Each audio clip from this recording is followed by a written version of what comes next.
শুভ সকাল বন্ধুরা। আজ 16 জুন মঙ্গলবার। আজকের সকালের বরাক তথা সমগ্র আসামের গুরুত্বপূর্ণ খবরগুলি হলো: এবার সমগ্র রাজ্যের সরকারি প্রকল্পের হিতাধিকারীদের জন্য সুখবর। রেশন কার্ড থেকে অরুণোদয়, নিযুত ময়না, নিযুত বাবু এবং জীবন প্রেরণা নিয়ে বড় ঘোষণা করলেন মুখ্যমন্ত্রী হিমন্ত বিশ্ব শর্মা। রাজ্যে সরকারি প্রকল্প নিয়ে আর চিন্তা করতে হবে না।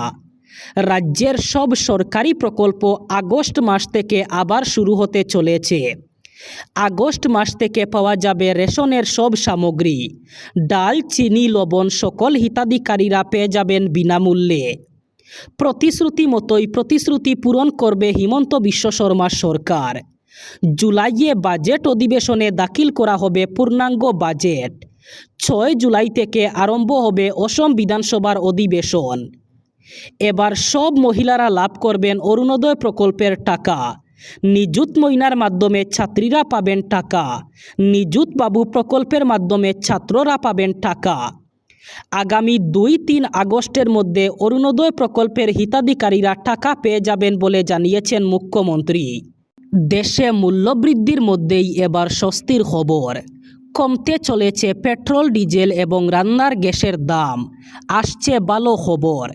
পেট্রোল, ডিজেল, রান্নার গ্যাসের দাম নিয়ে আর চিন্তা করার কোনো দরকার নেই। সমগ্র বিশ্ববাসীর জন্য আসছে ভালো খবর। খুব শীঘ্রই কমে যাবে পেট্রোল, ডিজেল এবং রন্ধন গ্যাসের মূল্য।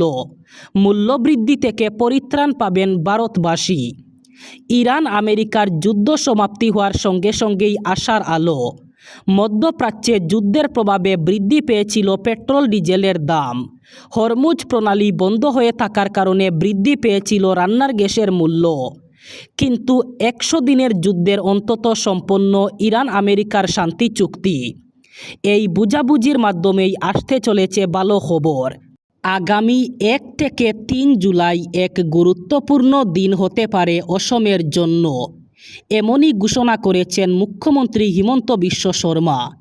তিনি বলেন, আগামী 1, 2 এবং 3 জুলাই গুরুত্বপূর্ণ দিন হতে পারে অসমের জন্য। এই 3 দিনে বিদেশিদের আগমন ঘটবে অসমে। প্রধানমন্ত্রী নরেন্দ্র মোদী এই 3 দিন গৌহাটিতে ভ্রমণ করার সম্ভাবনা রয়েছে। সরকারি ঘোষণা এখনও হয়নি, তবে এমনই ঘোষণা করেছেন মুখ্যমন্ত্রী হিমন্ত বিশ্ব শর্মা। তাও ফেসবুক লাইভের মাধ্যমে এমন ঘোষণা করেছেন তিনি। এবার অচেনা ব্যক্তিদের বিরুদ্ধে রাজপথে নামছেন মুখ্যমন্ত্রী হিমন্ত বিশ্ব শর্মা। রাস্তার ধারে ফুটপাতে দোকানিদের পরিচয়পত্র না পাওয়া গেলে যেতে হবে জেলে। আগামী 16 আগস্ট থেকে মুখ্যমন্ত্রী চালাবেন সাফাই অভিযান। রাস্তার ধারে ফুটপাতের ব্যবসায়ীদের বিরুদ্ধে এবার কঠোর রাজ্য সরকার। সম্পূর্ণ তথ্য না থাকলে রাস্তার ধারে ফুটপাতে দিতে পারবেন না কোনো দোকান। উচ্ছেদ করে দেওয়া হবে ব্যবসায়িক প্রতিষ্ঠান। যেতে হবে জেলে। নিট ইউজি 2026 পরীক্ষার অ্যাডমিট কার্ড প্রকাশ করল ন্যাশনাল টেস্টিং এজেন্সি অথবা এনটিএ। আগামী 21 জুন নিটের রিটেস্ট। তার আগে পরীক্ষার্থীরা এখন অফিসিয়াল ওয়েবসাইট থেকে নিজেদের প্রবেশপত্র ডাউনলোড করতে পারবেন। এবার শুধু অ্যাডমিট কার্ডই নয়, পরীক্ষার সময়সীমা ও কিছু গুরুত্বপূর্ণ নিয়মেও পরিবর্তন আনা হয়েছে। এনটিএ জানিয়েছে, পরীক্ষার্থীরা অফিসিয়াল ওয়েবসাইটে গিয়ে অ্যাপ্লিকেশন নাম্বার এবং জন্মের তারিখ দিয়ে লগইন করলেই অ্যাডমিট কার্ড ডাউনলোড করতে পারবেন। পরীক্ষার দিন প্রবেশপত্রের প্রিন্ট কপি সঙ্গে রাখা বাধ্যতামূলক। তাই শেষ মুহূর্তের ঝামেলা এড়াতে দ্রুত অ্যাডমিট কার্ড ডাউনলোড করে নেওয়ার পরামর্শ দেওয়া হয়েছে। প্রথমে নিটের অফিসিয়াল ওয়েবসাইটে যেতে হবে।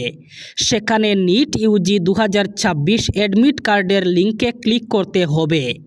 এরপর অ্যাপ্লিকেশন নাম্বার, জন্মের তারিখ এবং সিকিউরিটি পিন দিয়ে লগইন করলে স্ক্রিনে অ্যাডমিট কার্ড দেখা যাবে। ভবিষ্যতের জন্য তার প্রিন্ট কপি সংরক্ষণ করে রাখতে হবে। 2024 সালে বিজেপির আবকি বার 400 পারের স্বপ্ন পূরণ হয়নি। উল্টো নরেন্দ্র মোদীর নেতৃত্বাধীন বিজেপি আটকে গিয়েছিল 240 আসনে। তাই কংগ্রেস নেতা রাহুল গান্ধী বলছেন, গতবারের লোকসভা নির্বাচনে ইন্ডিয়া জোট মোটেই হারেনি। আগামী লোকসভা ভোট নিয়ে তিনি অত্যন্ত আশাবাদী। সাফ জানাচ্ছেন 2029 সালের নির্বাচন ইতিমধ্যেই জিতে নিয়েছে বিজেপি বিরোধী এই জোট। যদিও সাম্প্রতিক অতীতে ইন্ডিয়া জোটে একের পর এক ধাক্কা লেগেছে, তা সত্ত্বেও জোট নিয়ে আত্মবিশ্বাসী লোকসভার বিরোধী দলনেতা। গত 8 জুন ইন্ডিয়া জোটের বৈঠক ছিল। সেদিনই জানা যায় অন্যতম শরিক তৃণমূলের একজাক সদস্য দল ছেড়ে এনডিএতে যোগ দিতে চান। আবার ডিএমকেও জোটের সঙ্গে বৈঠকে অনুপস্থিত ছিল। সেই বৈঠকে কী আলোচনা হয়েছে তা জানতে চেয়ে দলীয় কর্মীরা আবেদন জানান রাহুলের কাছে। ইন্ডিয়া জোটের বৈঠকে যে ভাষণ দিয়েছিলেন সেটাই এক স্যান্ডেলে তুলে ধরেন রাহুল। বৈঠকে তিনি বলেছেন, দেশের গণতান্ত্রিক সংস্থাগুলির উপর আঘাত আসছে, তার বিরুদ্ধে একজোট হয়ে রুখে দাঁড়াতে হবে।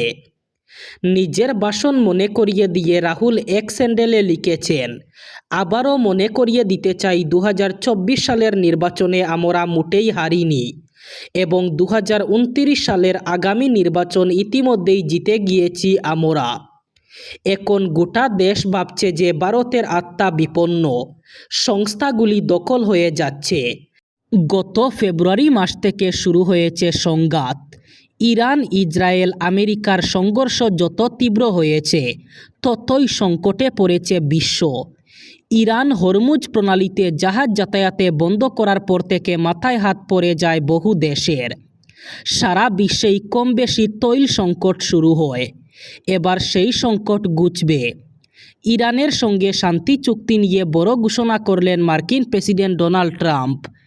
মার্কিন প্রেসিডেন্ট ডোনাল্ড ট্রাম্প ঘোষণা করলেন, ইরানের সঙ্গে আমেরিকার শান্তি চুক্তি সম্পন্ন হয়েছে। রবিবার নিজের সোশ্যাল মিডিয়া প্ল্যাটফর্ম ট্রুথ সোশ্যালে এই কথা ঘোষণা করেন তিনি। ট্রাম্প লেখেন, ইরানের সঙ্গে চুক্তি এখন সম্পূর্ণ হয়েছে, সবাইকে অভিনন্দন। ট্রাম্প আরও জানান, চুক্তির অংশ হিসাবে এবার সারা বিশ্বের জন্য খুলে যাচ্ছে হরমুজ প্রণালী। এবার বরাক উপত্যকার 3 জেলার আজকের আবহাওয়ার খবর। আজ 16 জুন মঙ্গলবার বরাক উপত্যকার 3 জেলায় গরমের সাথে সাথে বৃষ্টির সম্ভাবনা। আজ শিলচর কাছাড়ে সর্বোচ্চ তাপমাত্রা থাকবে 31 ডিগ্রি সেলসিয়াস এবং সর্বনিম্ন তাপমাত্রা থাকবে 26 ডিগ্রি সেলসিয়াস। শ্রীভূমি করিমগঞ্জে আজ সর্বোচ্চ তাপমাত্রা থাকবে 31 ডিগ্রি সেলসিয়াস এবং সর্বনিম্ন তাপমাত্রা থাকবে 26 ডিগ্রি সেলসিয়াস। হাইলাকান্দি জেলায়ও আজ সর্বোচ্চ তাপমাত্রা থাকবে 31 ডিগ্রি সেলসিয়াস এবং সর্বনিম্ন তাপমাত্রা থাকবে 26 ডিগ্রি সেলসিয়াস। এই ছিল আজকের সকালের গুরুত্বপূর্ণ খবরগুলি। ভিডিওটি অবশ্যই লাইক করবেন এবং চ্যানেলটি সাবস্ক্রাইব করবেন।